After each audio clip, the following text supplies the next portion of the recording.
This is the difference between the Lions and other teams. It goes all the way down to the fan bases. You get fan bases like the Bills on their subreddit, they're just shit posting, not much is going on up there. But then you got the Lions over here posting out full reports on possible free agent drops from other teams that would look good in a Lions uniform. I'm joking, obviously, but I did see this Reddit post and it made me want to talk about the possibilities this guy mentioned, what people think about it, and other possibilities of what the Lions will do with certain free agents. So shout out Bowen Urges or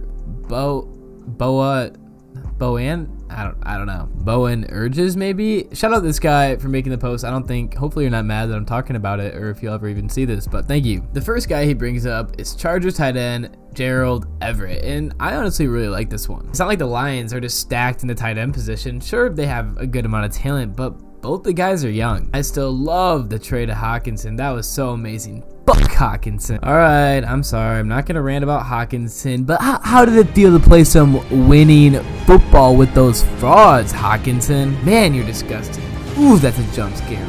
Alright, I'm done. But back to Everett. If you worked out with the Lions, I think he'd be a great option. The Lions have a young tight end talent right now, and they could definitely use someone with experience, and that's someone that's reliable and has been in the league and played some winning football. Now, I'm not as worried about the offense as the defense. I'd rather the Lions try to find someone reliable and with experience for defense. But it's not like we're guaranteed strong in the tight end position, so I think this would really help the team. Next up in the list, we got Tyler Higbee, tight end for the Rams, pretty much the same as Everett. I also forgot to mention that they were both drafted by Brad Holmes, so their ceiling is through the roof. I'm kidding, but I think that he'd also be a great option for the Lions, and it'd be interesting to see if we ended up having a chance to get either one of these. I think we have a better chance of getting Everett than Higbee, but that's just me. The next new possible line could be from the Buccaneers. We got Shaq Mason. Me, personally, my opinion, which I don't give out on this channel, fuck Hawkins. I honestly don't really like this one. I mean, it has a chance of happening. I don't think it'd be the end of the world, but I just don't see it happening. Now that I said that, it's probably going to happen, but I just don't see the Lions wanting to spend money on a veteran guard when they have a lot of talent in that position already. They don't really have just all the money in the world. They're going to have to pay some people here soon. I guess it could happen. The poster made a good point saying it would fill that hole in the offensive line. Yeah, it would. I guess I'm just not a fan of it, and I don't see it happening. I'd rather do what the poster said and take someone from the draft instead of taking him. I like just developing a whole team. That's what you're doing right now. Why not just continue it? Next one, we got Robert Woods from the Titans. This would heavily depend on what the Lions end up deciding to do with DJ Chark. I personally would rather have DJ Chark just because he's already been in Detroit, and I really like watching him play. He's not as old as Robert Woods, and I think his ceiling is really high. But DJ Chark might be extremely expensive, especially with the upcoming draft class not being the strongest in the wide receiver position, so this one's kind of up in the air. Some people think that DJ Chark has limitations of his injuries, but I honestly don't think that's really a problem. But the post makes a good point when he says that Robert Woods would be a good fit as he's played with Jared Goff and there's chemistry there, so it'd be interesting to see. I wouldn't mind him on the team, but I would definitely prefer Chark over him. Next up, we got CJ Mosley from the Jets. Everyone knows the Jets had a super solid defense last year. This is one of my favorites on the list, mainly because it's defense. This also depends on what we do with our free agents. I mean, Alex Anzalone, he might be expensive, but I think Mosley could be a good option. He just instantly improved the Lions defense, making it just that much more solid. It brings up the question, would you rather have Anzalone, keep him in Detroit, or take Mosley? Next up, we have Shaq Thompson, linebacker, Panthers. Again, it brings up the question, would you rather have someone like Alex or someone like Shaq? I really think that Shaq Thompson will be a free agent this year. I'd be pretty surprised if Carolina re-signs him. I honestly think I'd rather have Mosley for a shorter deal rather than Thompson for a few years, but I guess we'll have to wait and see what happens. Next up, we have Patriots tight end Hunter Henry. And if you couldn't tell by now, the Lions need tight ends for offense, maybe someone from the offensive line, and defensive players. And again, back to Robert Woods, I feel like it's even less likely that this is going to happen with the outbreak of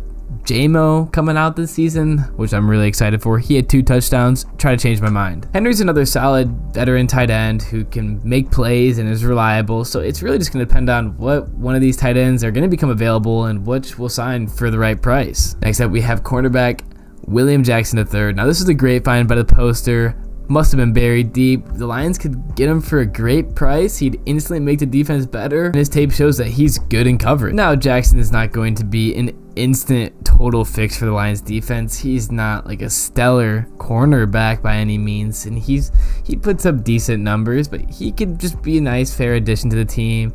The only other limitations would be that last year, after going to the Steelers, he instantly placed on IR as he suffered back injuries. But I wouldn't really be worried that he's like injury prone, as this was really the only season that he's missed a good chunk of games. Next up, we have Graham Glasgow, Broncos guard and center. Could be a big upside for him. It just brings up the question again, if both are available, would you rather have Shaq Mason or Graham Glasgow? I honestly think that neither of these will end up happening, but they're both possibilities and they could very well happen. Last up, we got my favorite defensive lineman, Shelby Harris from the Seahawks. This one's my personal favorite. The Lions suck against the run game, and Shelby Harris would be a great help against that run game. And you know what? I'm gonna make a prediction because it's fun to make predictions, and if you're right, everyone goes crazy, and if you're wrong, then they forget about it. But that one time, if that one time you make some crazy prediction, everyone will remember. So I'm gonna predict that Shelby Harris goes to Detroit, crazy season, 5 sacks. Probably gonna be wrong. You know what? Actually, I'm gonna own it. That's what's gonna happen. Next up, let's look at the unsigned free agents for the Detroit Lions upcoming offseason. First up, we have DJ Chark. DJ Chark, I love DJ Chark. Love watching him. He's fast, he has speed, but there's the uprise of JMO here. Chark also might be expensive, and JMO might now be the guy, the speed demon. JMO might fill in Chark's role and spread out the defense instead of Chark doing it. But just think how crazy it would be to have St. Brown, Chark, and JMO lining up. That'd be scary. Second on the list, Jamaal Williams needs no introduction, and I think he's going to stay in Detroit. He says he enjoys Detroit. He says he wants to stay. I think he brings a great energy and dynamic to the team. Jamal's staying. Next up, Alex Anzalone. Everyone saw the Packers game, the crazy tackle on 4th down. That was so exciting. I think Alex will stay in Detroit. Reports have said that he's looking at a multi-year deal, maybe with Detroit. I think he's going to sign with Detroit. I don't see him going anywhere else. I guess he could, but my prediction that he stays. And when I said I don't see him going anywhere else, I'm just being brain dead. I just think he's going to stay in Detroit, so there's a lot of places he could go. Next on the list, cornerback, Mike Hughes. I think the Lions re-signed Mike Hughes, no doubt. We need cornerbacks. Yes, we need defense, but we need cornerbacks, and he's already been with Aaron Glenn. Chemistry there, chemistry with Detroit. I think he stays. Next up, Evan Brown. It could be a possibility for Glasgow to come in, and we don't re-sign Evan Brown. Evan Brown, he's not like crazy amazing, but he's really solid and consistent. I think he might be expensive though. My prediction that the Lions won't sign Evan Brown. Maybe they go someone young, or maybe someone like Glasgow. I don't think they re-sign Evan Brown here. Justin Jackson comes up next. Running back, he had a decent season. I think he had sub 200 yards. I think he had 1 touchdown.